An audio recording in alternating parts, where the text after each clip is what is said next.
இந்த எபிசோடோட ஸ்டார்டிங் சீனில் ரியா பிரெக்னண்டா இருக்கிறதுனால அவளுக்கு அடிக்கடி வாந்தி மயக்கம் வர ஆரம்பிக்குது.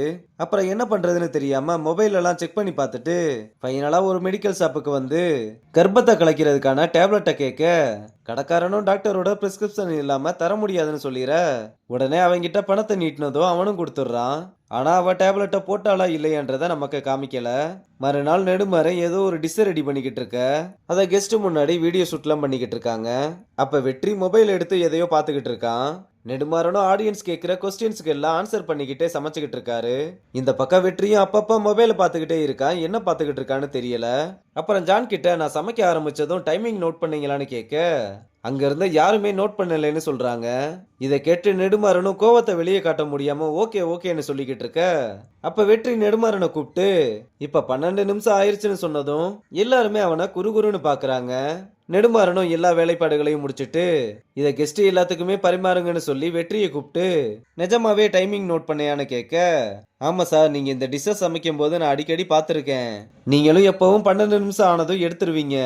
அதை நோட் பண்ணி தான் சொன்னேன்னு சொல்றான். அப்புறம் நெடுமாறன் எப்பவும் போல ஒரு டைமிங்க கூட நோட் பண்ண முடியாம நீங்களாம் என்ன செஃப்பா இருக்கீங்க? ஒரு ரூம் சர்வீஸ் பாய் டைமிங்க சொல்றான். உங்களெல்லாம் நினைச்சாலே எனக்கு அவமானமா இருக்கு. நீங்களாம் எதுக்கு செஃப்பா இருக்கீங்கன்னு கிளிகிளின்னு கிழிக்கிறான். அப்புறம் நம்ம பசங்க ஃபுட் எடுத்துட்டு போகலாம்னு வந்திருக்க. நெடுமாறன் வெற்றியை பார்த்துட்டு நீ அன்னைக்கு டைமிங் சொன்னதை நான் பாராட்டுறேன். ஆனா எப்பவுமே 4 பேரை ஏறி மிதிச்சுட்டு முன்னேறணுமே தவிர அதை விட்டுட்டு இந்த ஷார்ட்கட்டு அட்டென்ஷன் சீக்கிங்லாம் எனக்கு சுத்தமா பிடிக்காதுன்னு சொல்லிட்டு போறான். அங்க கட் பண்ணா ஐசுவும் வேணியும் சரக்க போட்டு இந்த late night shift kitchen duty எல்லாமே என் கனவை கொள்ளுது. மும்பை போய் ஆடிஷன் அட்டன் பண்ணியிருந்தா நான் கண்டிப்பா செலக்ட் ஆயிருப்பேன். என் அப்பா ஒருத்தருக்காக நான் எல்லாத்தையுமே லூஸ் பண்றேன்னு சொல்றா. அதுக்கு ஃப்ரெண்டுக்காரியும் பேசாம உன் மனசுல இருக்கதா உங்க அப்பா கிட்ட சொல்லிட வேண்டியதானு சொல்ல ஐசுவும் நான் முடிவு பண்ணிட்டேன். அவர்கிட்ட நேரா போய் எனக்கு சமைக்கலாம் பிடிக்கல, நான் பாட போறேன், மும்பையில போய் ஆடிஷன் அட்டன் பண்ண போறேன்னு அவர் மூஞ்ச பார்த்து சொல்ல போறேன்னு சொல்றா. ஃப்ரெண்டுக்காரியும் வா மச்சான் சூப்பர் மச்சான்னு ஏத்தி விட்டுக்கிட்டு இருக்க.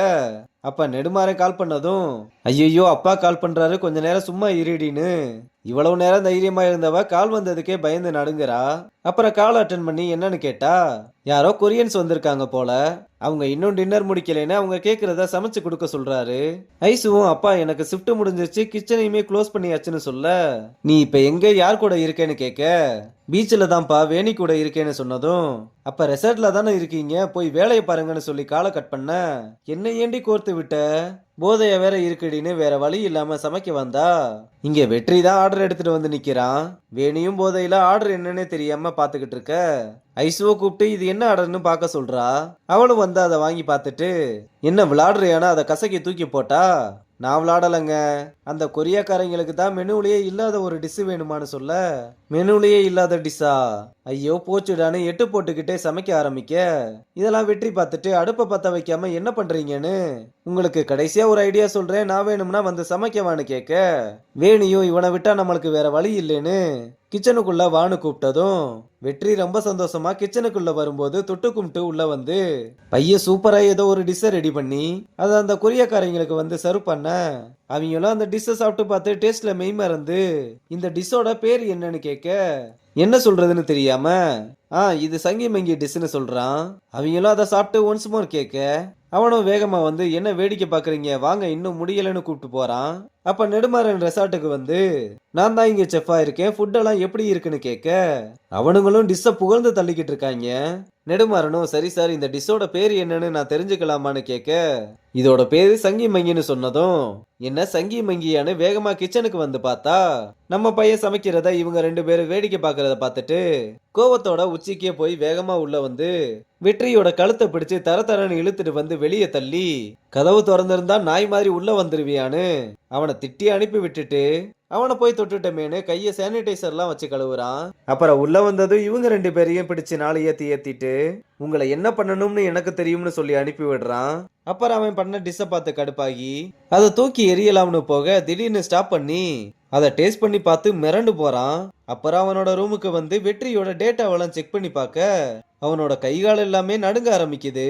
அங்க கட் பண்ணா இங்க ரூம்ல பாண்டி நீ ஏன்டா ஹெல்ப் பண்ண போன, நீ இன்னைக்கு பண்ண வேலைக்கு சத்தியமா உன்னை வேலையை விட்டு தூக்கிடுவாங்கன்னு சொல்ல நடக்கிறது நடக்கட்டும், நான் நல்லது பண்ணதை அவங்களுக்கு பிடிக்கல, நான் வேற எங்கேயாவது வேலை செஞ்சு கடன் அடைச்சுக்கிறேன்னு அவனோட ட்ரெஸ் எல்லாத்தையுமே பேக்கப் பண்ணிட்டு கிளம்ப, மூடிட்டு காலையில வர இரு என்ன நடக்குதுன்னு பார்க்கலாம்னு பேக்கப் போடுங்க. அப்ப வெற்றியும் அவனோட அப்பாவும் சேர்ந்து இருக்க போட்டோவை பார்த்துட்டு, இவர்தான் உங்க அப்பாவான்னு கேட்க, ஆமா எங்களை இந்த நிலைமையில விட்டுட்டு அந்த ஆளு மட்டும் சந்தோஷமா சுத்திக்கிட்டு இருக்கான். அவன் மட்டும் என் கையில கிடைச்சா கழுத்தை நெரிச்சே கொன்னுருவேன்னு சொல்லி அந்த போட்டோவையுமே கிழிச்சு போடுறான். இங்க நெடுமாறன் சரக்க போட்டு சிகரெட் எல்லாம் பத்த வச்சு டிரால இருந்து ஏதோ ஒரு பெட்டியை எடுத்து திறந்து பார்த்தா, அதுக்குள்ள நெடுமாறனும் வெற்றியோட அப்பாவும் சேர்ந்து இருக்க போட்டோ இருக்கு. இவங்க 2 பேருமே இங்க ஒன்னாதான் வேலை பார்த்திருப்பாங்க போல. அந்த போட்டோவை பார்த்ததுமே பிரம்ம பிடிச்ச மாதிரி அவன் இன்னும் சாகல அவன் இன்னும் சாகலைன்னு சொல்லிக்கிட்டு இருக்கதோட இந்த எபிசோட முடிச்சிருக்காங்க.